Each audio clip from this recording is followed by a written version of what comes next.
Le 14 novembre 1989, l'inspecteur Marc Duvernay quitte le commissariat central de Grenoble pour une patrouille de routine dans le quartier de la Villeneuve. Il est 21h30. Sa radio grésille une dernière fois vers 22h15 puis plus rien. Le lendemain matin, sa voiture de service est retrouvée garée près du parc Paul Mistral. Portière déverrouillée, clé sur le contact.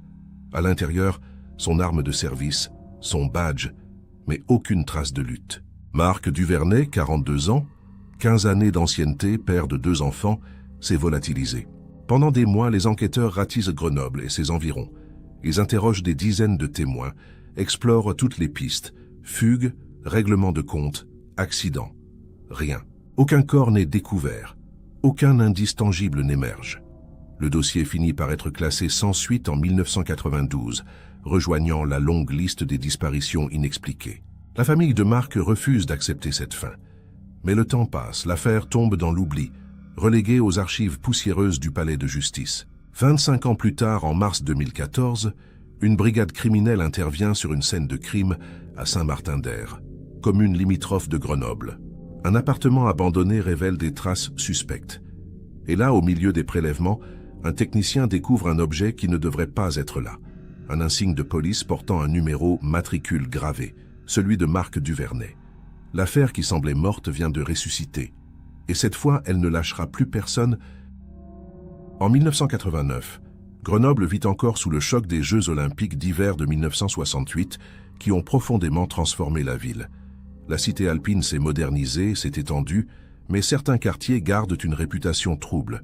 La Villeneuve, construite dans les années 1970 pour être un modèle d'urbanisme, connaît déjà des tensions sociales.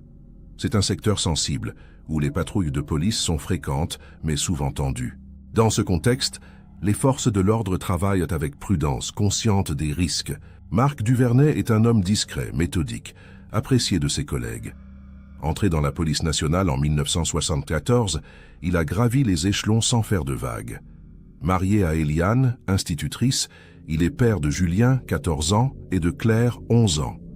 La famille habite un pavillon tranquille du quartier de la Bajatière. Marc est décrit comme un père présent, un policier consciencieux, mais aussi comme quelqu'un de secret, qui ne parle jamais de ses affaires en cours. Personne ne soupçonne que sa vie puisse basculer ce soir-là. Le 14 novembre, Marc prend son service à 20h. La soirée est calme, presque routinière. Vers 21h30, il reçoit un appel radio concernant un signalement dans le secteur de la Villeneuve, un véhicule suspect stationné près du parc Paul Mistral. Marc indique qu'il se rend sur place pour vérifier. À 22h15, il confirme sa présence sur les lieux et précise qu'il effectue un contrôle. Puis sa radio reste silencieuse. Ses collègues, habitués à son professionnalisme, ne s'inquiètent pas immédiatement. Erreur fatale. À 23h30, le commissariat tente de le joindre. Pas de réponse. Plusieurs appels restent sans suite. À minuit, l'alarme est donnée. Une patrouille est envoyée sur le dernier lieu connu de Marc. Sa voiture est là, moteur éteint, feu allumé. Les portières ne sont pas verrouillées. L'arme de service de Marc, un Manurin MR73, repose sur le siège passager. Son carnet de notes est ouvert sur le tableau de bord, mais aucune indication n'y figure. L'inspecteur semble s'être évaporé en pleine mission. L'enquête démarre immédiatement. Les premières heures sont cruciales. Les enquêteurs quadrillent le secteur, interrogent les riverains, vérifient les caméras de surveillance. Mais en 1989, la vidéosurveillance est encore rare à Grenoble. Personne n'a rien vu, ou personne ne veut parler. Le parc Paul Mistral, vaste espace vert en pleine ville, devient le théâtre de recherches intensives. Chiens pisteurs, plongeurs dans les bassins, fouilles dans les bosquets, rien. Marc Duvernay s'est évanoui sans laisser la moindre trace. Aujourd'hui, des milliers de personnes suivent cette chaîne pour découvrir des affaires comme celle de Marc Duvernay. Des enquêtes qui défient le temps et la logique. Si vous regardez cette vidéo depuis Grenoble, Lyon, Paris ou ailleurs en France, dites-nous en commentaire de quelle ville vous nous suivez. Cela aide à comprendre combien ces histoires résonnent partout. N'oubliez pas de vous abonner pour ne manquer aucun nouveau récit de disparition et de mystères non résolus. Et si cette affaire vous intrigue autant qu'elle a intrigué les enquêteurs, laissez un like. C'est grâce à vous que nous pouvons continuer à explorer ces dossiers oubliés. Le 15 novembre 1989 au matin, la famille de Marc Duvernay découvre qu'il n'est pas rentré. Eliane, son épouse, a passé la nuit à attendre, pensant d'abord qu'il était retenu par une intervention prolongée. Mais à 7 heures, quand le commissariat l'appelle pour lui demander si elle a des nouvelles, elle comprend que quelque chose de grave s'est produit. Julien et Claire, les enfants, sont envoyés chez leurs grands-parents. Eliane refuse de croire à un accident. Elle connaît son mari. Marc est prudent, organisé, il ne prend jamais de risques inutiles. Mais alors, où est-il? Les collègues de Marc sont sous le choc. L'inspecteur Jean Morel, son binôme depuis 5 ans, se sent coupable de ne pas avoir insisté pour l'accompagner ce soir-là. Il se souvient que Marc semblait préoccupé ces derniers jours, mais sans pouvoir préciser pourquoi. Morel tente de reconstituer les dernières heures. Marc avait-il reçu des menaces? Travaillait-il sur un dossier sensible? Les réponses sont floues. Marc ne se confiait pas, même à ses proches. Il gardait ses affaires pour lui, par professionnalisme ou par prudence. L'hypothèse d'un enlèvement est rapidement envisagée. En 1989, le banditisme est actif dans la région grenobloise et les forces de l'ordre sont parfois prises pour cible. Mais aucune revendication n'arrive, aucune demande de rançon n'est formulée. Les enquêteurs explorent aussi la piste personnelle. Marc avait-il des dettes, des ennemis, une double vie? Les investigations ne révèlent rien de tel. Son compte bancaire est stable, ses horaires réguliers, sa vie familiale sans histoire. Marc Duvernay était un homme ordinaire. Et c'est justement ce qui rend sa disparition si incompréhensible. Le parc Paul Mistral devient le centre de toutes les attentions. C'est un lieu vaste, fréquenté de jour comme de nuit, mais peu éclairé à l'époque. Les enquêteurs interrogent les habitués. Joggeurs, promeneurs, jeunes qui traînent le soir. Plusieurs témoignages contradictoires émergent. Une femme affirme avoir vu un homme en uniforme discuter avec quelqu'un près d'une camionnette blanche vers 22 heures. Un autre témoin parle d'éclats de voix, mais ne peut situer l'heure exactement. Ces récits sont fragiles, impossibles à vérifier. Aucun n'apporte de pistes solides. Les semaines passent. Les recherches s'étendent aux environs de Grenoble. Les rives de l'Isère, les forêts du Vercors, les zones industrielles abandonnées. Les plongeurs explorent les rivières. Les hélicoptères survolent les massifs. Des battues sont organisées avec des volontaires. Mais Marc reste introuvable. Pas de corps, pas de vêtements, pas d'objets personnels. Les enquêteurs commencent à envisager qu'il ait été emmené loin de Grenoble, voire hors de la région. Cette hypothèse complique tout. L'affaire prend une dimension nationale. En janvier 1990, un indice survient. Un automobiliste signale avoir vu, le soir du 14 novembre, une voiture de police garée près du parc, avec un homme en civil qui en sortait précipitamment. Il n'a pas noté la plaque, mais décrit un individu d'une trentaine d'années, cheveux bruns, blouson sombre. Ce signalement est pris au sérieux. Les enquêteurs vérifient tous les véhicules de service utilisés ce soir-là. Aucun autre policier n'était censé être dans le secteur à cette heure. Qui était cet homme? Un collègue? Un imposteur? La piste reste en suspens. Les médias s'emparent de l'affaire. La disparition d'un policier en service fait la une des journaux locaux. Des articles évoquent un possible règlement de compte, des tensions internes, des affaires classées qui auraient pu ressurgir. Mais ces spéculations ne reposent sur rien de concret. Eliane Duvernay, écrasée par le chagrin, refuse de parler à la presse. Elle veut que l'enquête avance, pas que l'histoire de son mari soit exploitée. Elle garde espoir, malgré les mois qui passent sans nouvelles. En mars 1990, les enquêteurs explorent une nouvelle hypothèse. Marc aurait-il été victime d'une agression crapuleuse? Son arme était dans la voiture, mais son portefeuille personnel n'a jamais été retrouvé. Peut-être a-t-il été attaqué pour être dévalisé, puis la situation aurait dégénéré. Cette théorie implique que le corps aurait été dissimulé rapidement, loin du lieu de l'agression. Des recherches sont menées dans les décharges, les terrains vagues, les anciennes carrières. Toujours rien. Marc Duvernay semble avoir été effacé de la surface de la Terre. À l'automne 1990, l'enquête ralentit. Les effectifs sont réaffectés à d'autres affaires. Les pistes s'épuisent, les témoignages se contredisent, les indices sont insuffisants. Le commandant Serge Arnoux, en charge du dossier, refuse d'abandonner, mais il doit reconnaître que l'affaire piétine. Il continue à recevoir des appels anonymes, des lettres étranges, des dénonciations farfelues. Aucune ne mène nulle part. Marc Duvernay est devenu un fantôme, une énigme sans solution. Le dossier reste ouvert, mais il perd peu à peu de son urgence. En 1992, faute de nouveaux éléments, l'affaire est officiellement classée sans suite. La famille de Marc refuse d'accepter cette décision. Eliane engage un détective privé, mais les recherches n'aboutissent à rien. Julien et Claire grandissent sans leur père, sans réponse, sans corps à enterrer. Le parc Paul Mistral, théâtre de la disparition, continue d'exister comme si rien ne s'était passé. Les années passent, la mémoire s'estompe. Seuls quelques policiers retraités se souviennent encore de Marc Duvernay. 25 ans plus tard, en 2014, personne n'imagine que l'affaire pourrait ressurgir. Marc Duvernay est devenu une légende urbaine à Grenoble, une histoire que l'on raconte parfois dans les commissariats. Certains parlent de désertion, d'autres d'accidents jamais découverts. Mais la vérité, personne ne la connaît. Jusqu'à ce jour de mars, où un appartement abandonné à Saint-Martin-d'Hères livre un secret enfoui depuis un quart de siècle. Un secret qui va tout remettre en question. Le 12 mars 2014, la brigade criminelle de Grenoble intervient dans un immeuble délabré de Saint-Martin-d'Hères, commune limitrophe de Grenoble. Un voisin a signalé une odeur suspecte provenant d'un appartement du 3e étage. Les policiers enfoncent la porte et découvrent un lieu abandonné depuis des années. Le logement est vide, sale, sans meubles. Mais dans un coin de la pièce principale, sous une bâche plastique, repose un squelette humain partiellement décomposé. L'affaire est transmise aux enquêteurs spécialisés.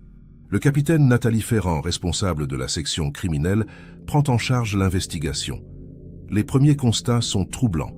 Le corps, réduit à l'état de squelette, semble être là depuis très longtemps.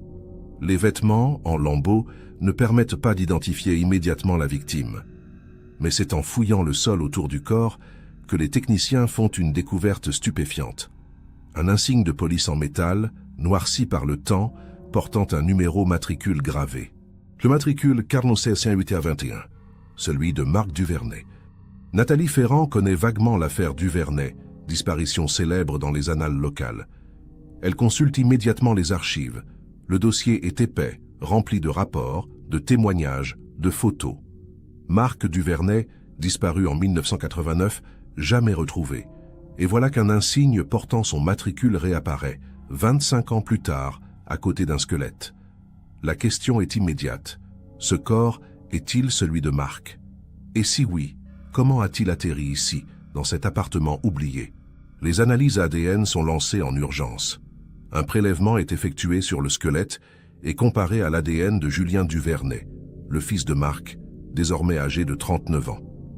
Les résultats tombent 3 semaines plus tard. Correspondance négative. Le corps retrouvé n'est pas celui de Marc Duvernay. Cette révélation bouleverse l'enquête. Si ce n'est pas Marc, qui est cette victime?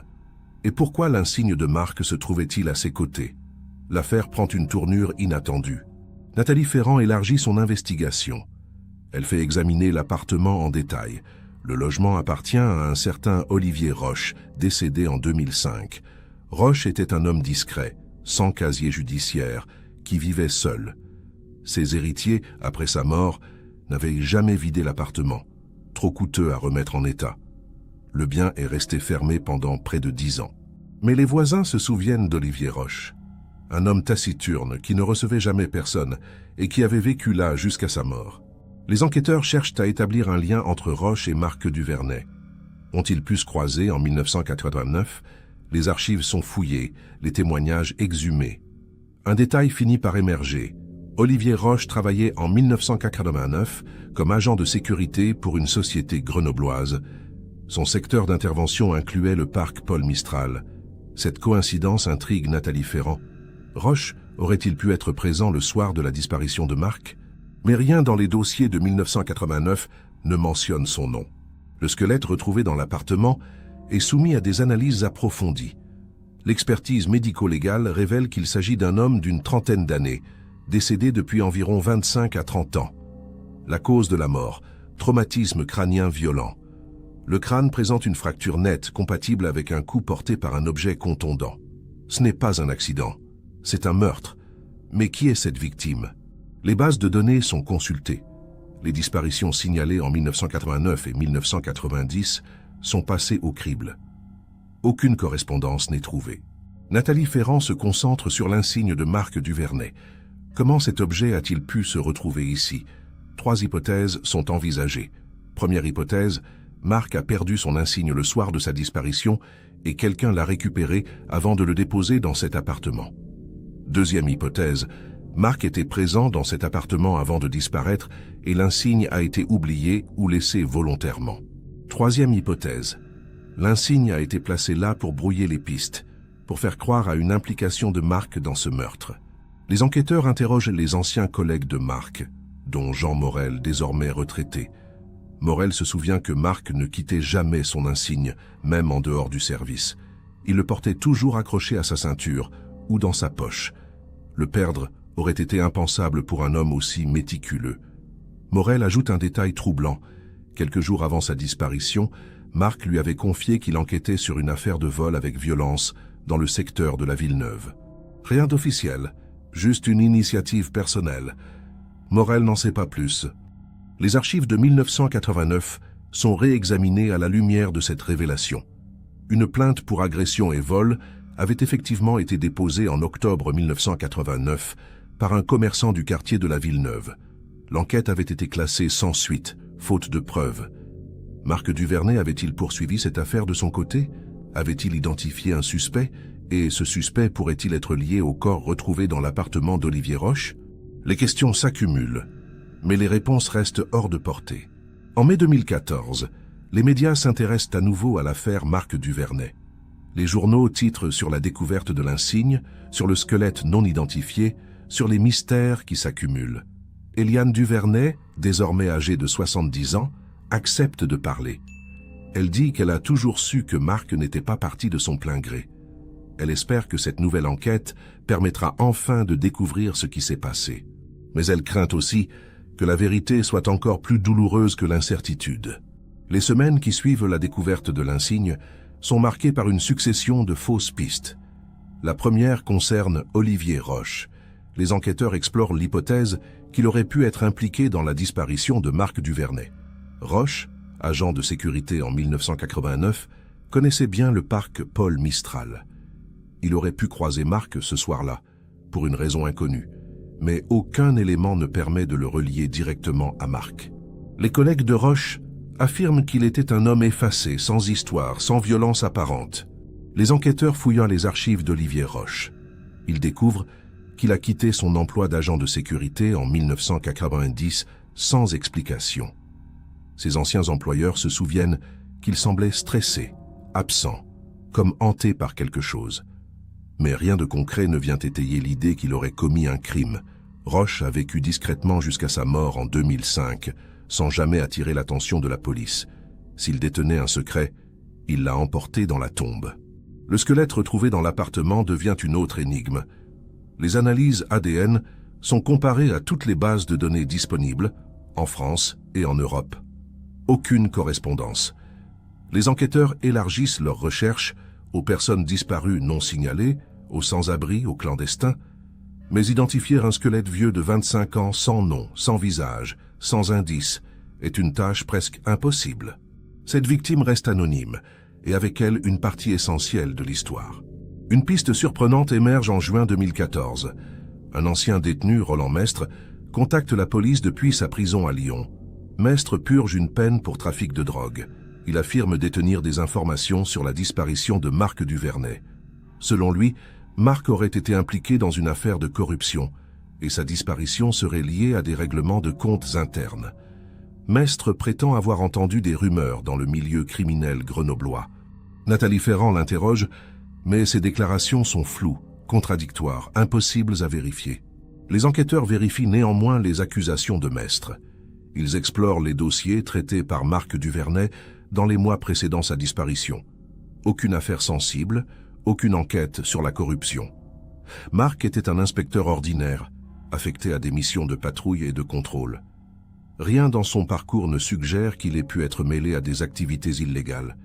Les accusations de Mestre sont rapidement écartées. L'homme cherchait probablement à négocier une réduction de peine en échange d'informations bidons. Une autre théorie circule dans les médias. Marc Duvernay aurait-il pu être victime d'un tueur en série?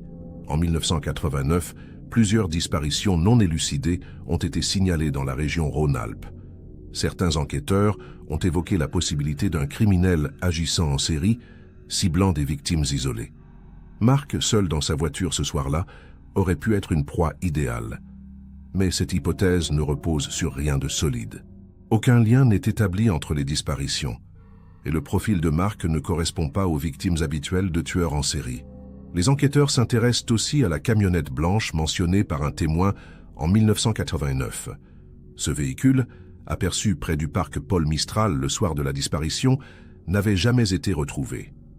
En 2014, les bases de données sont consultées pour retrouver des véhicules immatriculés à cette époque. Des centaines de camionnettes blanches sont recensées dans la région grenobloise. Impossible de les vérifier toutes, surtout 25 ans plus tard.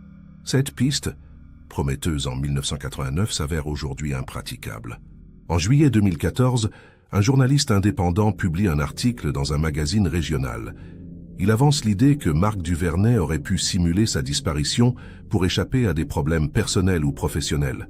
Selon lui, Mark aurait planifié sa fuite, abandonnant sa famille et sa carrière. Cette théorie provoque l'indignation d'Eliane Duvernay, qui dénonce un manque de respect. Les enquêteurs réfutent également cette hypothèse.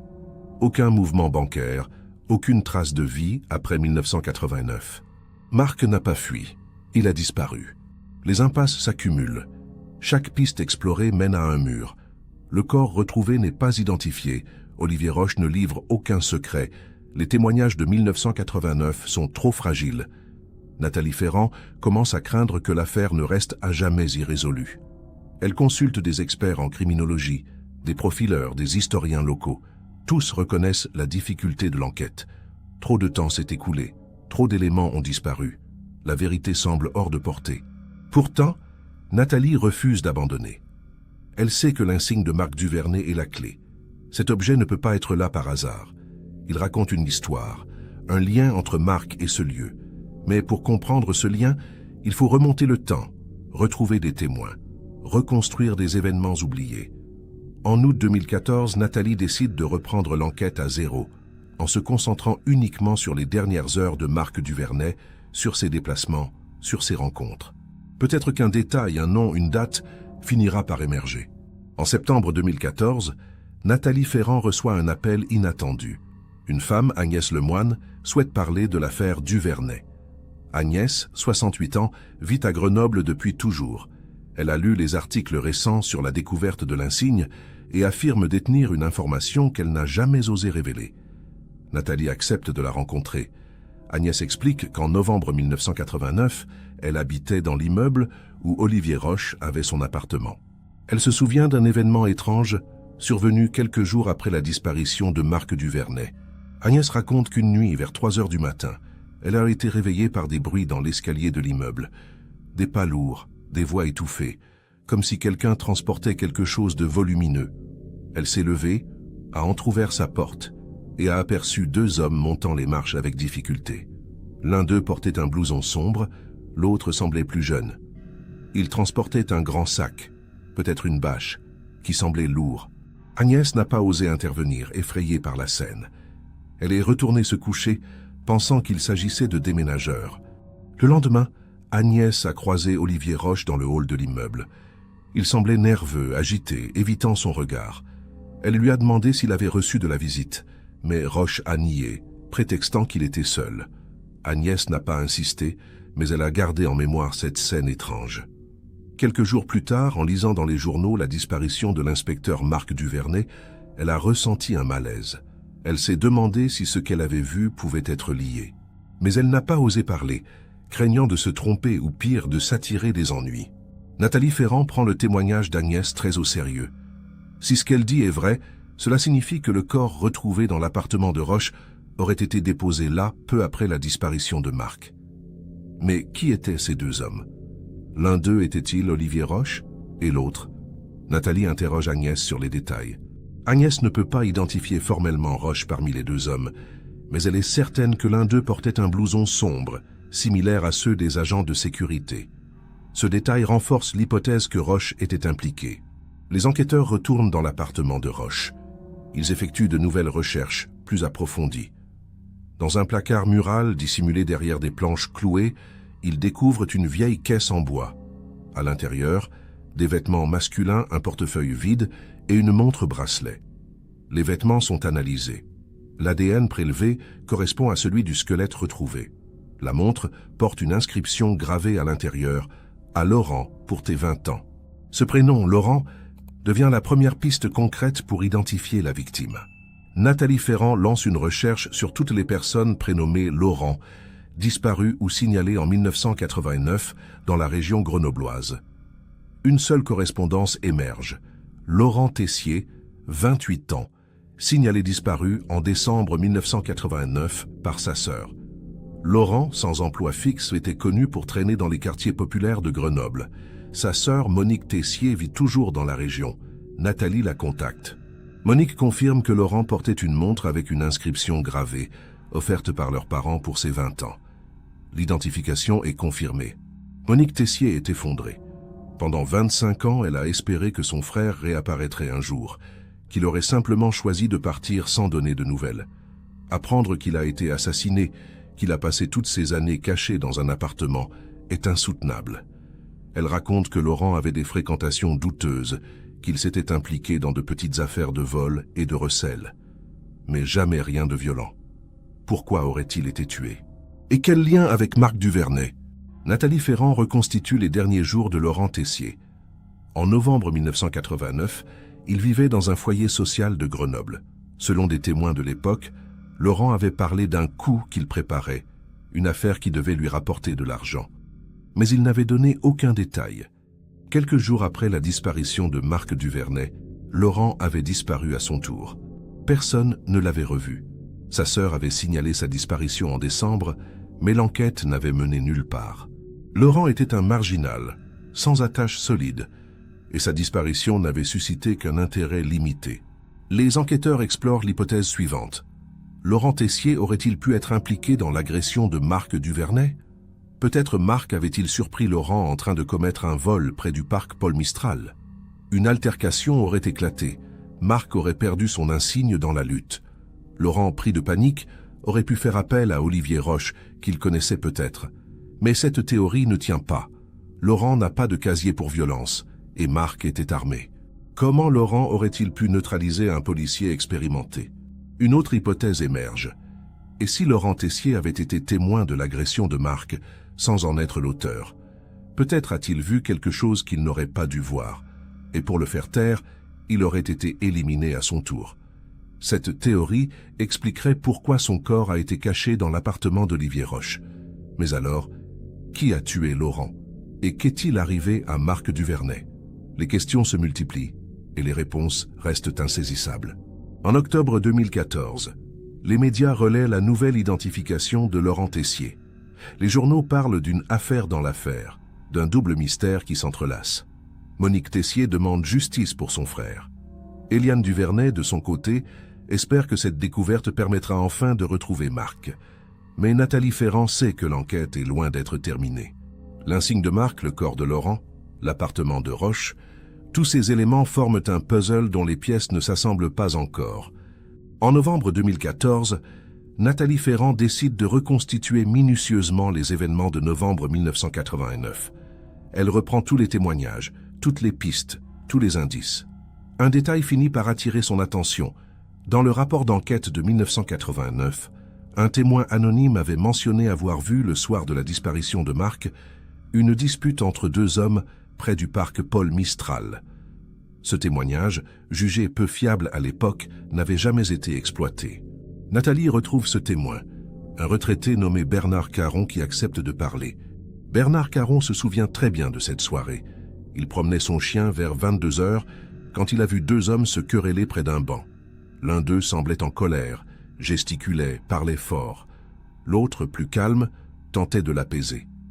Bernard n'a pas pu entendre leurs paroles, mais il a remarqué que l'un des deux portait un uniforme. Il pensait qu'il s'agissait de deux agents de sécurité ou de policiers en conflit. Il n'a pas voulu s'approcher, craignant de se mêler d'une affaire qui ne le concernait pas. En 1989, il avait signalé cette scène, mais sans insister. Ce témoignage recoupe l'hypothèse d'une altercation impliquant Marc Duvernay. Nathalie demande à Bernard s'il pourrait reconnaître l'un des deux hommes. Bernard, après réflexion, affirme que l'homme en uniforme était plus âgé, la quarantaine, corpulent. Cette description correspond à Marc, mais l'autre homme plus jeune reste une inconnue. Bernard ne peut pas le décrire précisément. Nathalie se demande si cet homme pourrait être Laurent Tessier. Mais pourquoi Marc se serait-il disputé avec Laurent? Les enquêteurs explorent les archives de la société de sécurité pour laquelle Olivier Roche travaillait en 1989. Ils découvrent que Roche avait un collègue, un certain Franck Delorme, également agent de sécurité. Delorme, aujourd'hui âgé de 60 ans, vit toujours dans la région. Nathalie le convoque pour un interrogatoire. Delorme se montre réticent, nerveux. Il admet avoir connu Olivier Roche, mais prétend ne rien savoir de l'affaire Duvernay. Nathalie insiste, évoque le témoignage d'Agnès Lemoine, les bruits dans l'escalier, les deux hommes transportant un sac. Sous la pression, Franck Delorme finit par craquer. Il avoue qu'en novembre 1989, Olivier Roche l'avait contacté en pleine nuit, paniqué, pour lui demander de l'aide. Roche lui avait dit qu'il avait un problème à gérer, sans donner de détails. Delorme, par amitié, avait accepté de l'aider. Ils avaient à transporter un corps enroulé dans une bâche jusqu'à l'appartement de Roche. Delorme affirme qu'il ne savait pas qui était cette personne, ni comment elle était morte. Il avait simplement aidé Roche à cacher le corps, puis s'était enfui, terrifié. Nathalie Ferrand comprend que Franck Delorme était l'un des deux hommes aperçus par Agnès Lemoine. Mais Delorme jure qu'il n'a jamais tué personne, qu'il a seulement aidé Roche à dissimuler un cadavre. Les enquêteurs l'accusent de complicité de meurtre et d'obstruction à la justice. Delorme demande un avocat. Il accepte de coopérer en échange d'une réduction de peine. Il raconte que Roche, dans les jours qui ont suivi, semblait hanté, rongé par la culpabilité. Mais Roche n'a jamais avoué ce qui s'était passé. Et en 2005, quand Roche est mort, il a emporté son secret. Les révélations de Franck Delorme permettent de comprendre comment le corps de Laurent Tessier a fini dans l'appartement de Roche. Mais elles ne disent rien sur Marc Duvernay. Nathalie se demande si Roche a tué Laurent, et si oui, pourquoi. Elle explore une hypothèse. Laurent Tessier aurait-il pu agresser Marc Duvernay, puis être tué par Olivier Roche pour effacer les traces? Roche aurait pu intervenir pour protéger quelqu'un ou pour dissimuler un crime dont il était témoin. Cette théorie expliquerait la présence de l'insigne de Marc dans l'appartement. Les analyses médico-légales du squelette de Laurent Tessier sont réexaminées. Les experts découvrent que le traumatisme crânien qui a causé sa mort correspond à un coup porté par un objet cylindrique, comme une matraque ou un bâton. Ce type de blessure est compatible avec une arme utilisée par les agents de sécurité à l'époque. Olivier Roche portait-il une matraque le soir du 14 novembre 1989? Les archives de la société de sécurité confirment que Roche était équipé d'une matraque télescopique. Cette arme n'a jamais été retrouvée. En décembre 2014, Nathalie Ferrand tient une conférence de presse pour faire le point sur l'enquête. Elle annonce que Laurent Tessier a été identifié comme la victime retrouvée dans l'appartement d'Olivier Roche. Elle confirme que Franck Delorme a été arrêté pour complicité de dissimulation de cadavres. Elle précise que l'enquête sur la disparition de Marc Duvernay se poursuit, mais qu'aucun corps n'a été retrouvé. Les médias posent la question « Marc Duvernay est-il encore en vie ?» Nathalie répond qu'elle n'en sait rien, mais qu'elle ne perdra pas espoir. Les familles des victimes réagissent différemment. Monique Tessier, la sœur de Laurent, demande que la justice soit rendue pour son frère. Elle veut savoir qui a tué Laurent et pourquoi.